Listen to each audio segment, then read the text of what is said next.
Today நம்ம பார்க்க போகிற டாபிக் என்னது அப்படின்னு பார்த்தா டிரான்ஸ்ஃபார்மர். ஓகேவா? இப்போ இந்த டிரான்ஸ்ஃபார்மர் உங்களுக்கு தெரியும், நம்ம ஏரியாவில் கடைசியில் நீங்கள் பார்த்துருக்கலாம், இல்லை ட்ராவல் பண்ணும்போது சப்ஸ்டேஷனில் பார்த்துருந்துக்கலாம். இந்த டிரான்ஸ்ஃபார்மரோட ஒர்க் என்ன? இப்போ பேசிக்காக எதுவுமே தெரியாது. டிரான்ஸ்ஃபார்மர்னால் என்ன அப்படின்னா நமக்கு என்ன சொல்லலாம்? பவரை நமக்கு தரது தான் டிரான்ஸ்ஃபார்மர் அப்படின்னு சொல்லலாம்.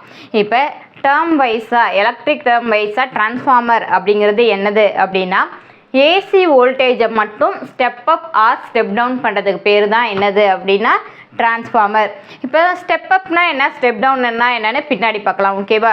இல்லை இதோட பிரின்சிபல் என்ன, ஒரு டிரான்ஸ்ஃபார்மர்னால் அதோட பிரின்சிபல் என்ன அப்படின்னா ஒரு ஃப்ரீக்வன்சி மாறாமல், ஃப்ரீக்வன்சி மாறக்கூடாது, ஆனால் எலக்ட்ரிக்கல் பவரானது ஒரு சர்க்கியூட்லேருந்து இன்னொரு சர்க்கியூட்டுக்கு மாற்றக்கூடிய ஒரு எலக்ட்ரிக்கல் மிஷின் தான் என்னது அப்படின்னா டிரான்ஸ்ஃபார்மர். புரிஞ்சதா? இப்போ டிரான்ஸ்ஃபார்மர் அப்படிங்கிறது, இந்த டிரான்ஸ்ஃபார்மரில் இப்போ நமக்கு 3 முக்கியமான பார்ட்ஸ் இருக்குது. அது என்ன பார்ட்ஸ் அப்படின்னா ஒன்று ப்ரைமரி வைண்டிங், இன்னொன்று செகண்டரி வைண்டிங், இன்னொன்று கோர் அப்படின்னு 3 முக்கிய பகுதி இருக்குது.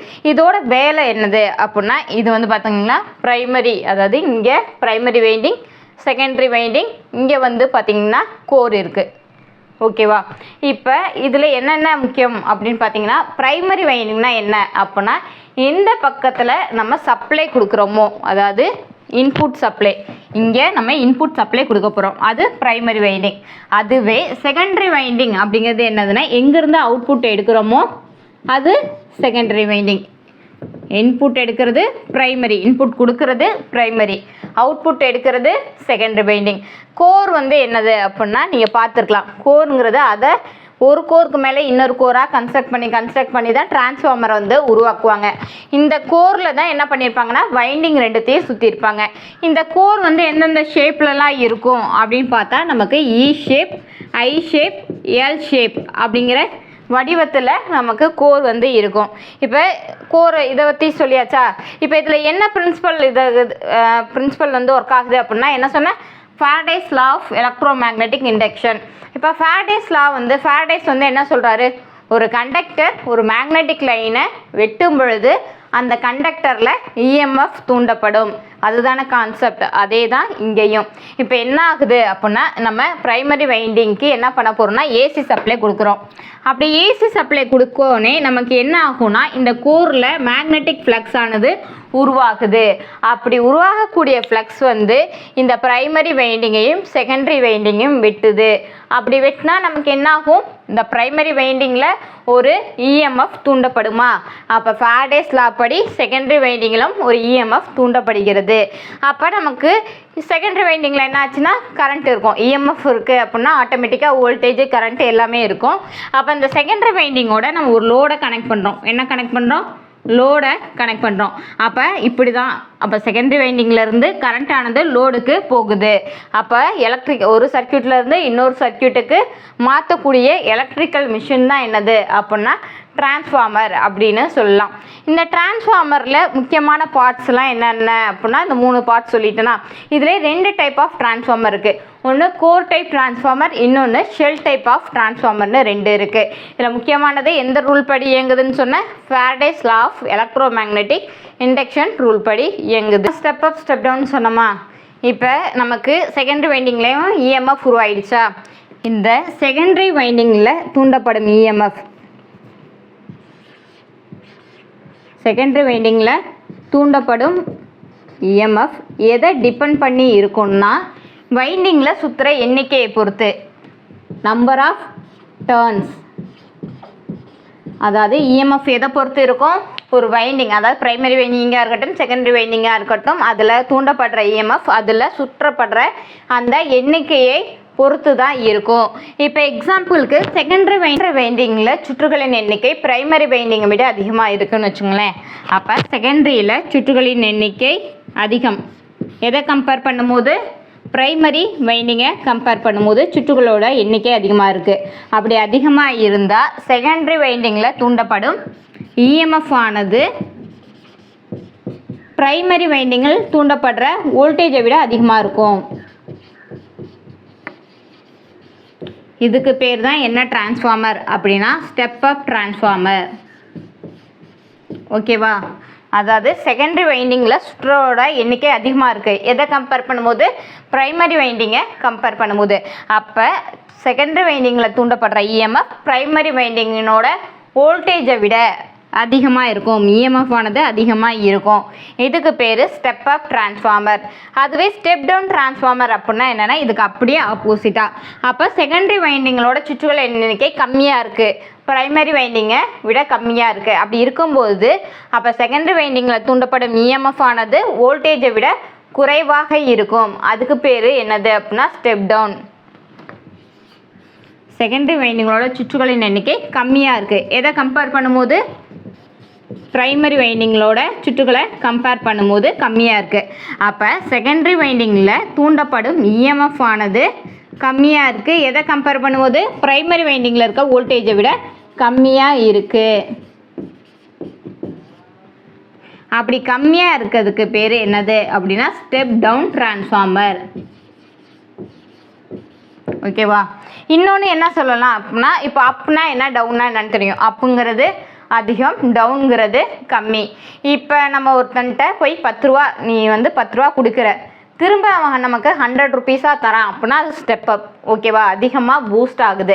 அதுவே நீ ஒருத்தன்ட்ட போய் 100 ரூபா கொடுக்குறேன், அவனுக்கு திரும்ப 10 ரூபா தரான் அப்படின்னா கொடுத்த அமௌண்ட்டை விட அவன் நமக்கு என்ன பண்ணுறான்? கம்மியாக தரான். அதுக்கு பேர் ஸ்டெப் டவுன். ஓகேவா? இப்படி ஈஸியாக ஞாபகம் வச்சுக்கலாம். இப்போ நான் அடுத்து என்ன சொன்னேன்? கோர் சொன்னேன்னா, இந்த கோர் அப்படிங்கிறது என்னத்தால் பண்ணியிருப்பாங்க, இது எந்தெந்த ஷேப்பால் ஆயிருக்கும் அப்படிங்கிறத சொல்லிட்டேன்.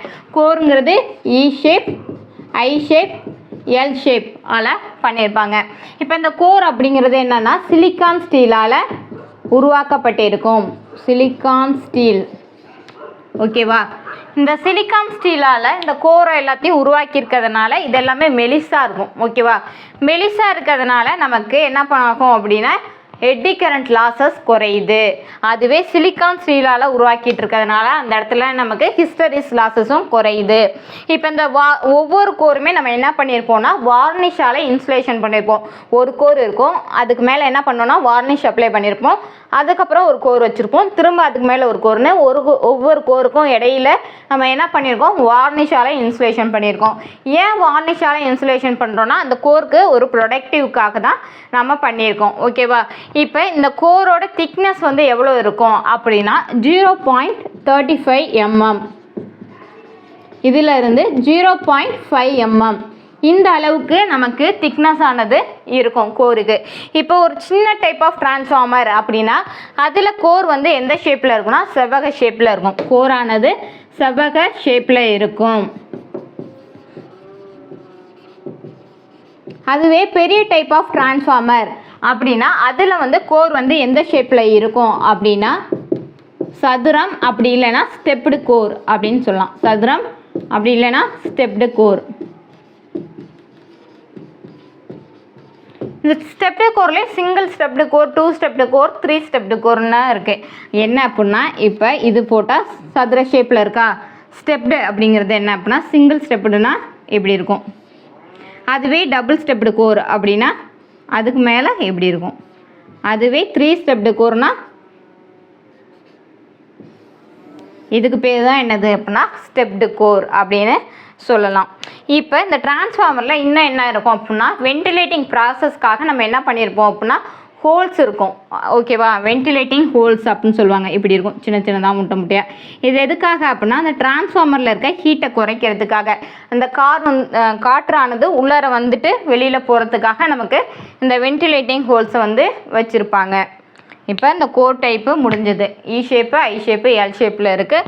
அதுக்கப்புறம் இதில் 2 டைப் டிரான்ஸ்ஃபார்மர் சொன்னால் ஒன்று கோர் டைப், இன்னொன்று ஷெல் டைப் ஆஃப் டிரான்ஸ்ஃபார்மர். இதை வந்து பார்க்கலாம்.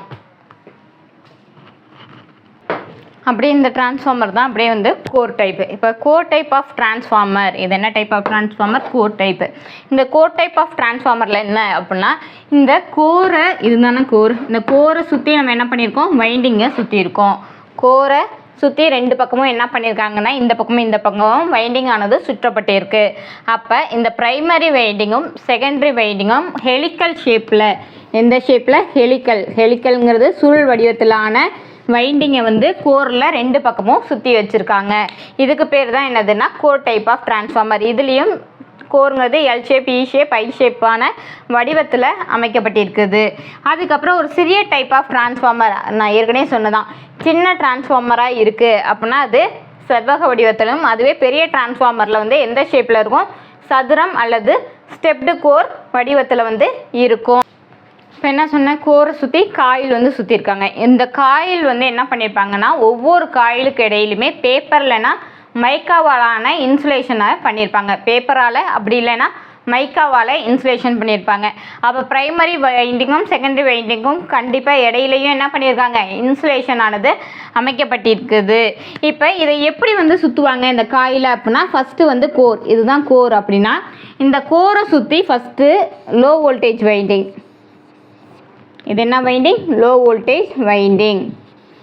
அதுக்கு அடுத்து இந்த லோ வோல்டேஜ் வைண்டிங்கை சுற்றி ஹை வோல்டேஜ் வைண்டிங் ஆனது சுற்றப்பட்டிருக்கும்.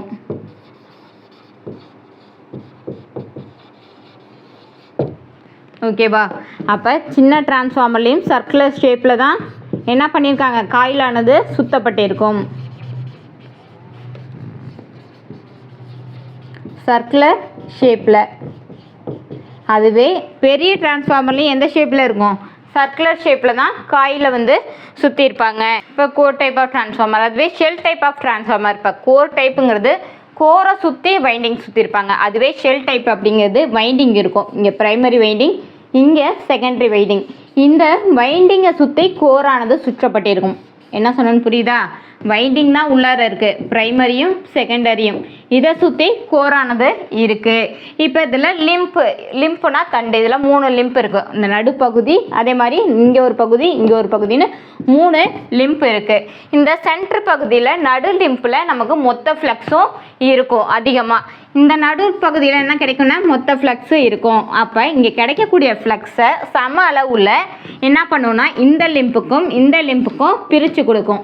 எது, நடுப்பகுதி. ஓகேவா? கொடுத்தோடனே என்ன ஆகும் அப்படின்னா இந்த நடுப்பகுதி வந்து இந்த 2 லிம்பை விட அளவில் வந்து பெருசாகவே இருக்கும். இது வந்து என்ன வைண்டிங் அப்படின்னா சாண்ட்விச் டைப் வைண்டிங். அதே மாதிரி எல் ஷேப், இ ஷேப், ஐ ஷேப்பில் இருக்கும். முக்கியமாக பார்க்குறது என்ன அப்படின்னா ஒரு கோரு, வைண்டிங்கை சுற்றி தான் என்னது இருக்குது, கோரானது இருக்குது. கான்செப்ட் இவ்வளோ தான் உங்களுக்கு.